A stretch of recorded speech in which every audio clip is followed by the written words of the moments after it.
edition of Laya Salat's presentation. Our topic today is inheritance, custom, law and justice. With you today is Ozob Solomitochukwu Precious, and I'll be your host for today's discussion. Now, let's find out the meaning of some of the key terms that will help us to understand our discussion today. One is inheritance. Inheritance is the practice of passing on property, titles, debts, rights, and obligations upon the death of an individual. Let's mark that key word, death of an individual. Then let's find out the meaning of custom. Custom is generally the people's way of life. That tradition that is widely accepted by them, that they practice and they accepted it to govern their activities. That is their custom.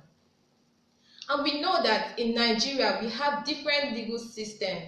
We have the laws that govern us, and we have the customary laws that equally govern us. But today we'll be centered more on the custom of the land as regards inheritance. And we know that customary law in Nigeria have almost many variations. We have the Igbo, we have the Hausa, we have the Yoruba, which are the three major ethnic groups. Let's not forget the Tiv, let's not forget the Domas, let's not forget every other tribe. The Basas and the rest, they equally have the customs that govern them. Now, customs as regards to inheritance. We've all been hearing different stories of how customs affect inheritance and so on. But before I get to that, I want us to understand something.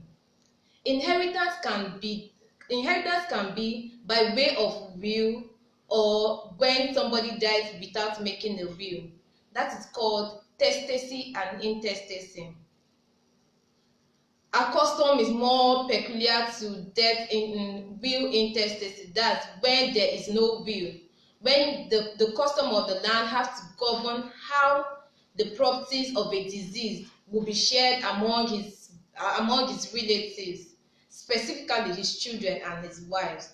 That is if the custom allows that. And then the will, when he died intestate, is when he leaves a will, a document that says, this is how I want my custom, this is how I want my properties, this is how I want everything I have to be shared among my offspring and my spouse. Now let's get down to the topic of discussion today. Inheritance, custom, law and justice. Let's not forget that some of these our customs, they've really not allowed the issue of inheritance to be a smooth affair. Let's take for instance the Igbo custom as regards inheritance, that says that inheritance, the person to inherit will be the eldest son. Most times the sons and not even the female child or the wife of the deceased is being given regard to. And another one is the custom of the Beni people, that says that the property, the real estate of a man goes to his eldest son. Then coming down to the Hausas. The Hausas, their custom has been merged with Islamic law. That is very difficult to sever which one is their custom and which one is the law that governs them. So everything is now intertwined. But regardless of that, their law still takes cognizance of the man, of the male child, rather than the female children. And not excluding the thief tribe too. The thief tribe, they pay more respect to the male child and not to the female children. Then this has been a very burdened affair to the society, because the female folk, the women folk, they get to be underrated when it comes to property inheritance. That reminds me of a story or something that happened in the court, where a party stood up to say that the wife of the man is equally a property to be shared among the people.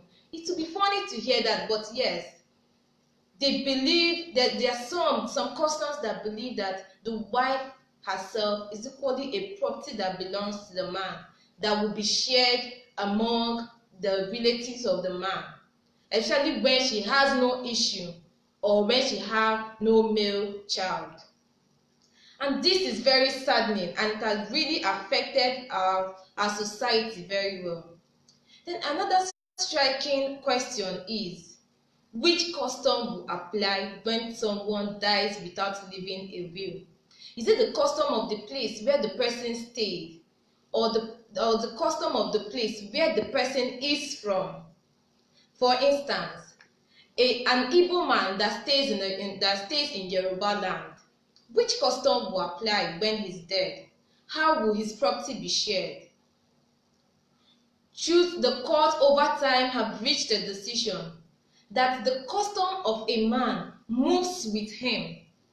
Therefore, if an Igbo man is moving from Anambra to Ibadan, his custom is moving with him. That is the general rule. But regardless of that, we know that in every general rule, there is an exception.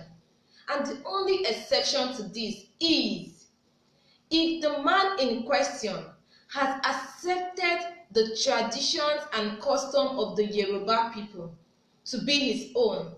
Maybe he had married wives from Yoruba, wives that are Yorubas, and he has performed rites that throughout his lifetime that is Yoruba inclined.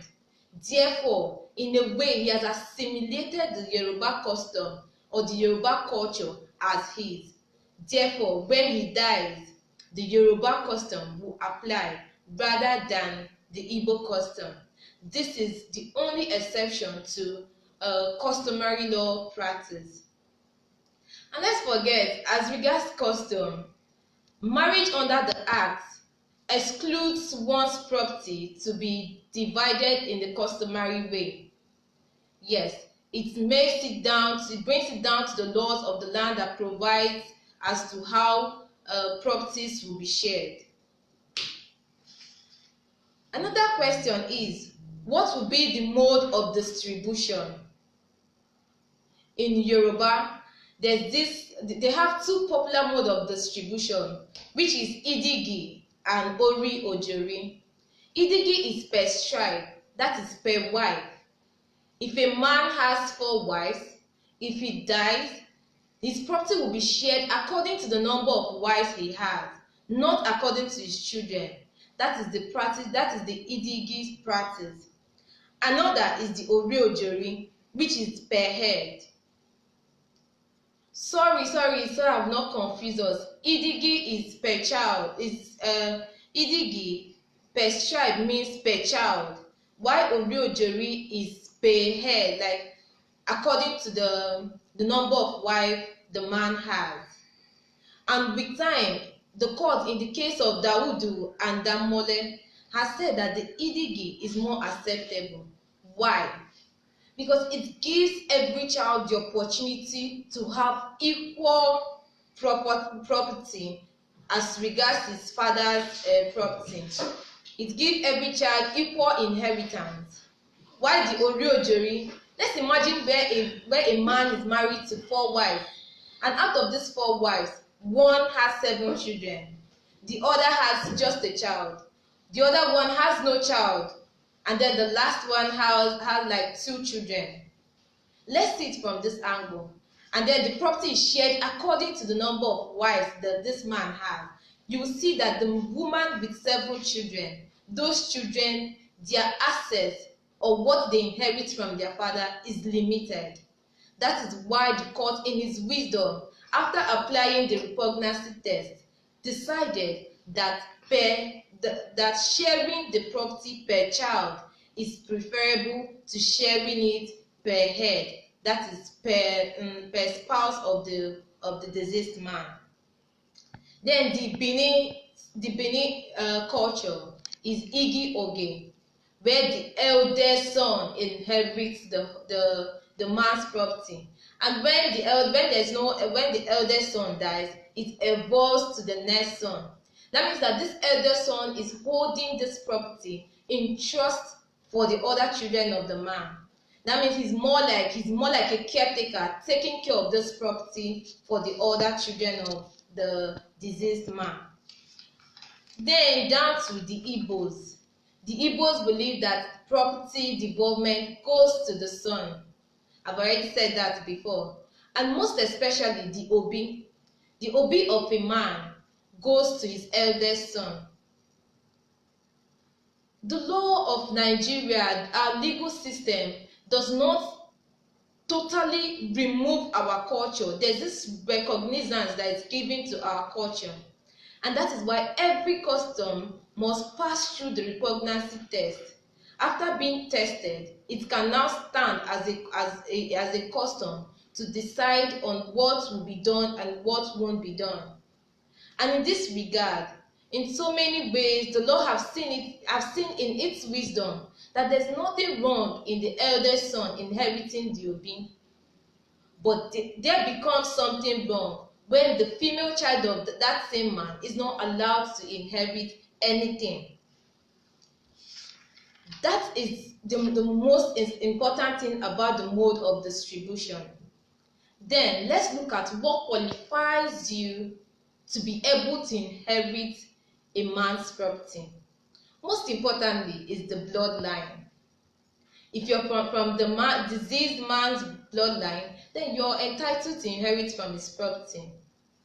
That does not exclude his wife. That does not exclude the wife of the deceased person. But oftentimes we see that custom seeks to discriminate among the male and the female children.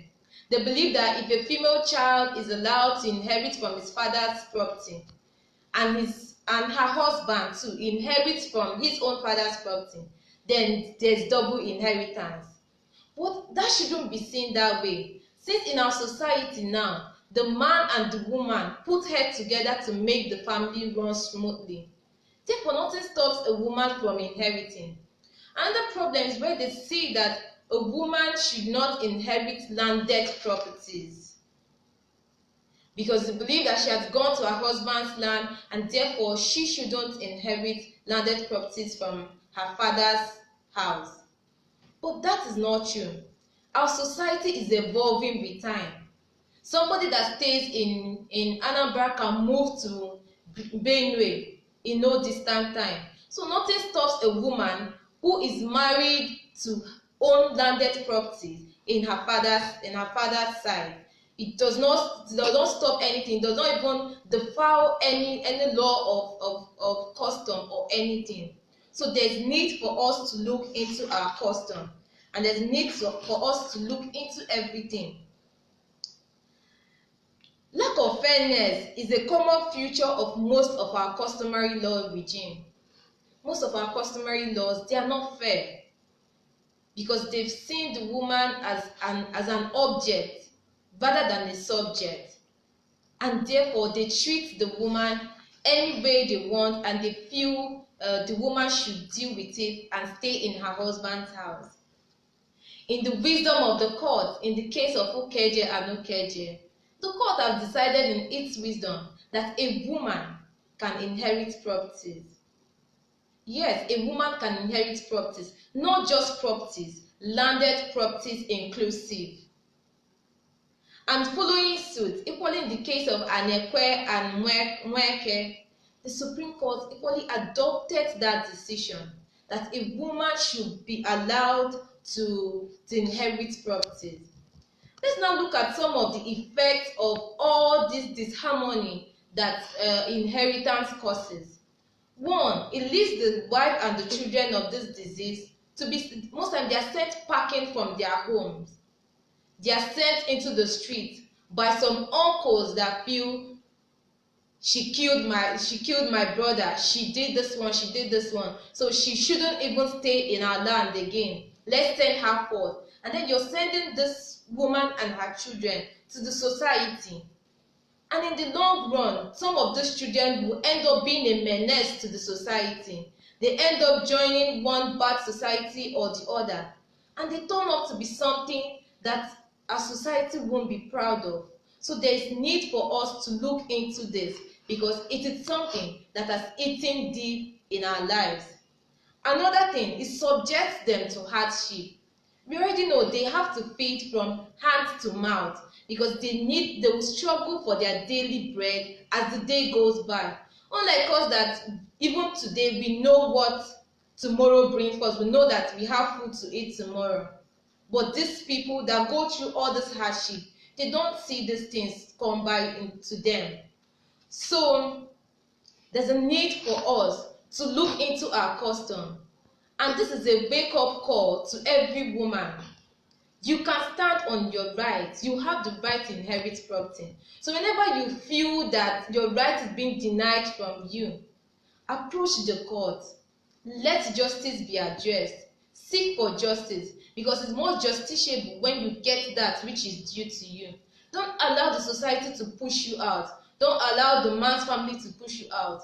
And you swallow it and say, there's nothing more I can do. Today, there's something you can do. If Mrs. Ukeje was able to do it and get something for herself and her children, then you can do it too. And thank you very much for joining us today. We really appreciate your joining us today, and you can make your contributions, you can ask your questions, and I'll be very glad to answer them. Thank you very much.